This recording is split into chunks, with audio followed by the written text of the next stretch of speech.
내일 또 이제 기자회견이 있지 않습니까? 4 플러스 1이거든요. 예, 예. 아마 이 이야기를 집중적으로 대통령이 원래는 연금개혁 이야기를 한다고 했었었는데요. 이 4 더하기 1에는 의료개혁 이야기가 들어가 있기 때문에 그러니까 이 이야기도 더 세게 나오면 어떻게 될까요? 아니 그러니까 결국은 대통령이 내일 이제 기자들을 상대로 기자회견까지 자청해 가면서 지난 5월 이후에 이제 두 번째로 올해 하는 건데 그 얘기는 중요한 하고 싶은 얘기가 있는 거잖아요. 결국은 이제 연금 개혁이라든가 교육 개혁, 노동 개혁, 의료 개혁 하고 싶은 얘기가 있는 건데 누가 봐도 당정 갈등이 이렇게 분수령이 되면서 내일 질문이라는 것도 본인이 하고 싶은 얘기보다는 결국 기자들이 듣고 싶고 국민들이 듣고 싶은 얘기는 그 갈등에 집중될 가능성이 높거든요. 그렇기 때문에 이런 화를 왜 굳이 자초하는 것인지 이 문제를 굳이 슬기롭게 넘기고 하고 싶은 얘기는 하고 갈등의 문제를 유의할 수도 있을 텐데 이런 걸 택하지 않고 왜 이렇게 성급하게 섣부르게 결정을 해가지고 이를 키우는 건지 그 위기 대처 능력에 대해서 의심을 가질 수밖에 없는 상황입니다. 네.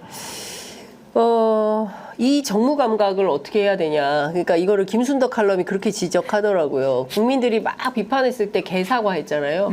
개사과식 정무 감각이다. 이제 이런 얘기를 하는데 대통령실 주변에 내부에 좀 더 지혜롭게 대처할 수 있는 어떤 능력 있는 팀이 좀 필요한데 과연 있는 건지 있어요? 그러니까 개사가 때도 그때 이야기를 캠프에서 들어보면 대통령이 그 당시에 나왔던 발언의 맥락이 전두환 정치 잘했다라는 것이었거든요. 그러니까 그 발언이 이제 문제가 되니까 사과해야 된다라고 캠프에서 아주 강하게 이야기를 했는데 대통령이 전체 맥락을 들어보면 내 말이 틀리지 않았다는 식의 주장들을 꽤 했다고 합니다. 근데 그럼에도 불구하고 너무 여론이 안 좋아지니까 그런 식의 이제 사과를 한 것이, 그러니까 물론 대통령이 발언을 해서 사과를 하긴 했지만 이후에 올라왔던 인스타그램의 사진이라고 하는 게 그 개가 사과 앞에 있는 모습이었던 것인데요. 그러니까 핵심은 사실 정무 감각이 아니라 대통령이 진짜 본인이 하고 있는 일이 틀렸다고 생각하지 않는 데서부터 시작한다라고 하는 것인데요. 그러니까 그걸 지금 바꿔야 됩니다. 본인이 굉장히 옳은 일을 하고 있고 이것이 맞다. 그러니까 어느 결과까지 가는 데 있어서 그게 그 결과가 맞을 수 있더라도 과정상이 정치이고 그것으로 설득하지 못하면 실패한 것인데도 불구하고 자꾸 그걸 좀 오해하고 있는 것 같다라는 생각이 듭니다.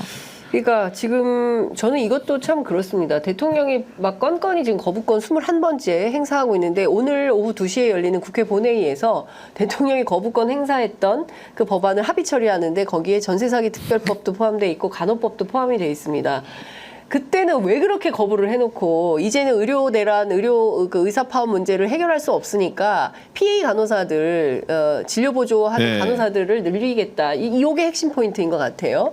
그래서 간호법을 제정을 하는데 이것도 뭐 간호사법으로 좀 해주면 안 되겠냐. 뭐 이제 이런 얘기까지 했다는 거잖아요. 그러니까 참 그렇다.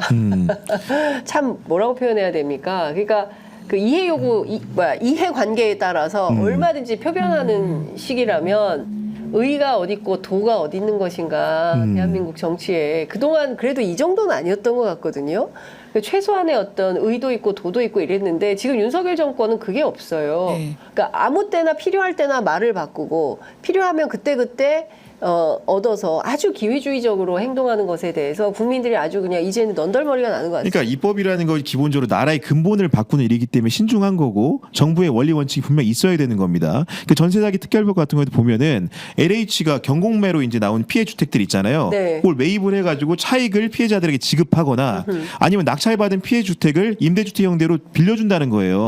그 취지가 나쁠 수가 없는 내용인데 당시에 반대했다가 뭔가 얼마 지나지도 않아가지고 원리 원칙을 바꾼다? 그런 모습으로 보이지 않거든요. 그러니까 기본적인 근간의 문제로 생각하지 않고 뭔가 야당이 주도적으로 입법을 추진했기 때문에 이런 것이 아닌가라는 의문을 갖게 되는 것이고 의료 대란 속에서 간호법도 마찬가지입니다. 결국은 진료 지원 간호사에 대해서 업무 범위를 명확하게 법률로 규정하고 그의 부속적인 시행령으로 뭔가 이렇게 제단을 하자는 거거든요. 그런 내용의 법령이라는 것도 처음엔 반대를 하다가 의료 대란 속에서 의사들의 지지를 못하는 상황이 오자 공백이 우려돼서 이제 뭔가 임시 변통으로 이렇게 또 법안을 통과하자고 하다 보니까 도대체 정부의 원리 원칙이라는 건 무엇인가? 근간이 되는 법률을 바꾸는 문제에 있어가지고도 입장이 이렇게 오가는데 어떤 원칙을 갖고 있는 것인가? 이렇게 얘기하는데 그거에 대한 물음에 대한 답변은 또 뭐냐면은 어제 이제 국무회의 마무리 발언에서도 이 두 가지 법안을 염두에 두고 한 얘기는 아니지만 우리 정부는 뭐 인기에 연연하지 않겠다고 얘기를 하는데 그런 대답들이 약간 엉뚱하게 들리는 거죠. 결과론적으로는. 제발 인기에 좀 연연 좀 해주세요. 인기 있는 대통령이 돼야지 인기 없어가지고 지지율 계속 떨어지는 건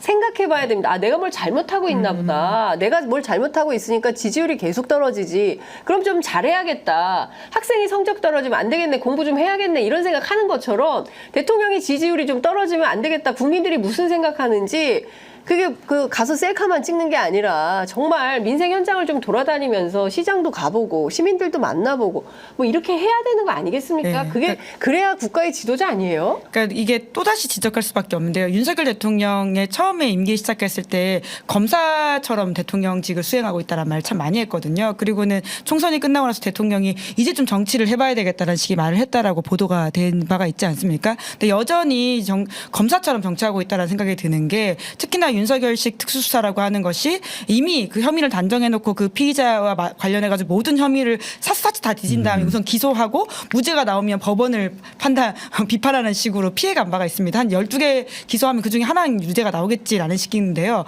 지금도 굉장히 국정 운영을 그런 식으로 하고 있는 게 아닌가. 그 결론을 이미 내려놓고 거기까지 가는 길이 아무리 거칠어도 가면 된다라는 식의 생각을 하고 있는 것 같은데요. 그러니까 정치는 그렇게 수사하듯이 하면 되는 것이 아니다라는 말을 좀 다시 한번 드리고 싶습니다. 네. 자, 다음 이슈 좀 살펴보겠습니다.